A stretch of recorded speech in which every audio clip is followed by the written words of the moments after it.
नमस्कार।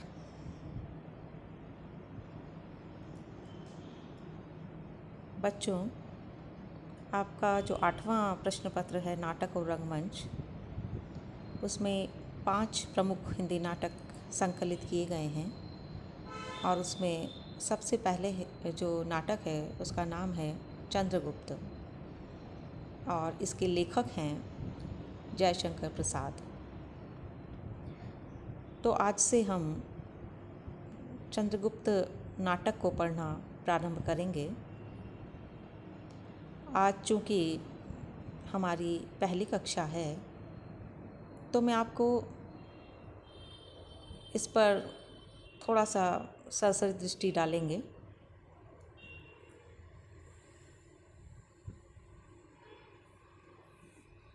चंद्रगुप्त नाटक हिंदी का बहुत ही प्रसिद्ध नाटक है जो जयशंकर प्रसाद ने सन 1931 में लिखा था।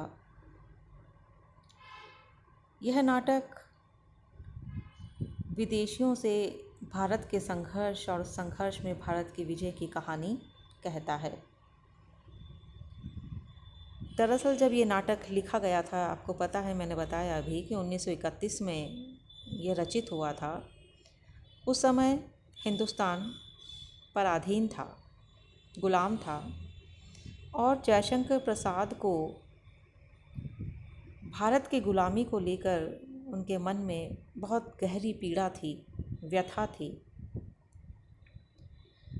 इसीलिए उन्होंने हिंदुस्तानियों को भारत के अतीत का गौरवगान करके उसके इतिहास को बताकर वहाँ से अपनी कथा वस्तु को लेकर भारतीयों में चेतना, राष्ट्रीय चेतना जागृत करने का प्रयास किया था और चंद्रगुप्त नाटक भी उसी परिप्रेक्ष्य में देखा जाना चाहिए।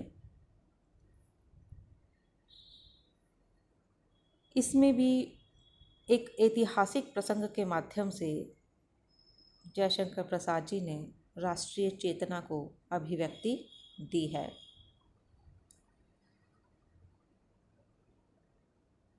यह नाटक मौर्य साम्राज्य के संस्थापक चंद्रगुप्त मौर्य के उत्थान की कथा को नाटक रूप में बताता है। चंद्रगुप्त मौर्य के साथ साथ उस समय का जो महाशक्तिशाली राजा था, मगध का राजा घनानंद, उसके पतन की कहानी भी समानांतर रूप से चलती रहती है। चाणक्य के प्रतिशोध और विश्वास को भी इस नाटक में अभिव्यक्त किया गया है। राजनीतिक कूटनीति, षड्यंत्र, घात, आघात, घृणा, महत्वाकांक्षा, बलिदान और राष्ट्र प्रेम इस नाटक में निरंतर अभिव्यक्त होते रहते हैं। सिकंदर का लालच, उसकी कूटनीति, उसका डर भी इस नाटक में हमें दिखाई देता है। साथ ही एक बहुत ही महत्वपूर्ण तत्व कि प्रेम और प्रेम में दिया गया बलिदान इस कहानी को और भी उत्कृष्ट बनाता है। और इस तरह से ये नाटक त्याग का महत्व बताते हुए राष्ट्रीय एकता की कहानी कहता है।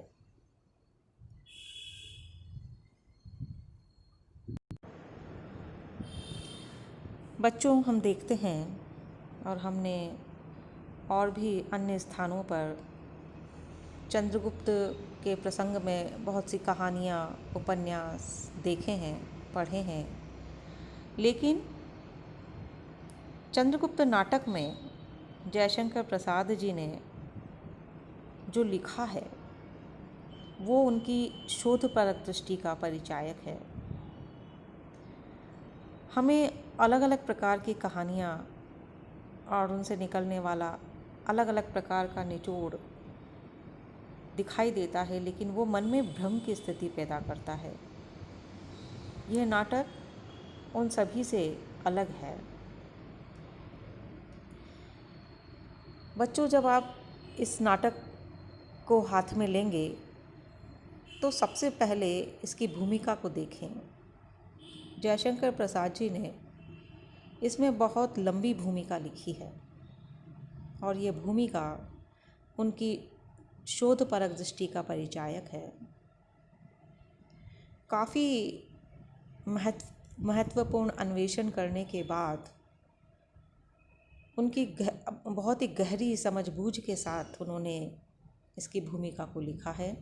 इसलिए नाटक को शुरू करने से पूर्व आप इसकी भूमिका को बहुत ही ध्यानपूर्वक पढ़ें। नाटक को समझने के लिए और साथ ही साथ जयशंकर प्रसाद जी की दृष्टि को भी समझने के लिए यह भूमिका बहुत ही आवश्यक है। इसीलिए मेरी आपको सलाह है कि नाटक को प्रारंभ करने से पहले आप एक बार भूमिका को बहुत ही ध्यानपूर्वक पढ़ लें।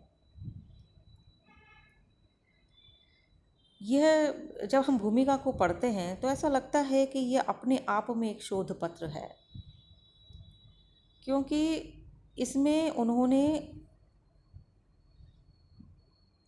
जितने भी सब देशी और विदेशी इतिहासकार ने जो पुस्तकें लिखी हैं उन सभी का अध्ययन किया और उन सभी का रेफरेंस देकर के तुलना करते हुए चंद्रगुप्त से संबंधित हर प्रकार की घटना का उल्लेख किया है।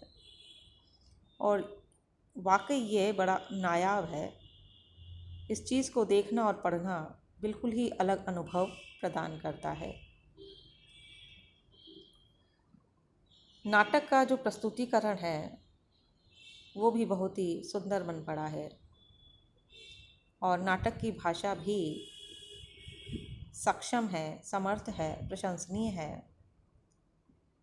इस नाटक के बीच में हमें कई गीत दिखाई देते हैं, जैसा कि जयशंकर प्रसाद जी के अन्य नाटकों में भी दिखाई देते हैं, और ये गीत भी बहुत प्रसिद्ध हुए और जो साहित्य प्रेमी हैं उनके दिल में हमेशा के लिए बस गए। नाटक में प्रत्येक पात्र और उसका सौंदर्य और उसके चरित्र का चित्रण करने में जयशंकर प्रसाद जी सफल रहे हैं। घटनाओं को एक धागे में पिरोने से ये नाटक बहुत ही रोमांचक हो गया है। इस नाटक और इसकी भूमिका में सभी पाठकों को और दर्शकों को सीखने के लिए बहुत कुछ है।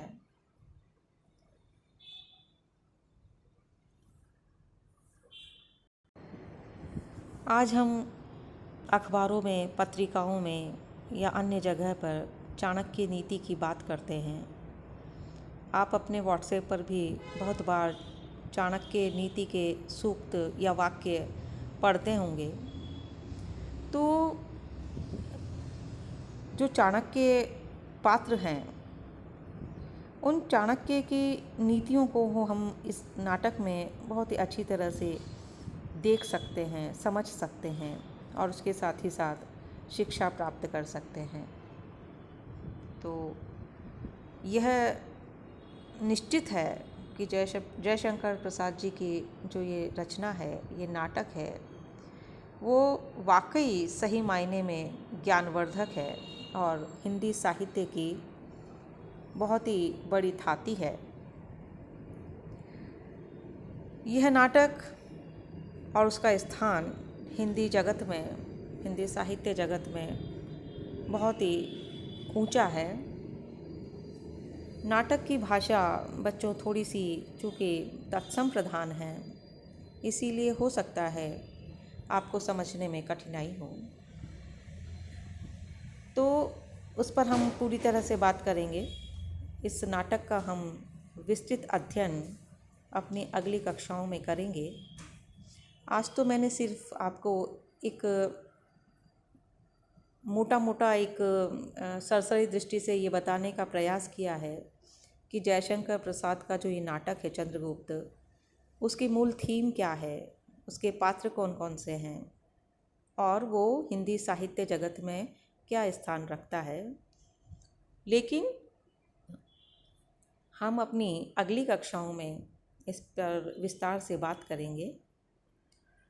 मैं चाहूँगी कि यदि हो सके तो आप अवश्य ही इस नाटक को क्रय कर लें, यदि उपलब्ध है और आप कर सकते हैं, क्योंकि अगर आपके पास नाटक है तो उसे पढ़ने के बाद हो सकता है आपके मन में कुछ प्रश्न पैदा हों, तो वो प्रश्न भी आप मुझसे पूछ सकते हैं।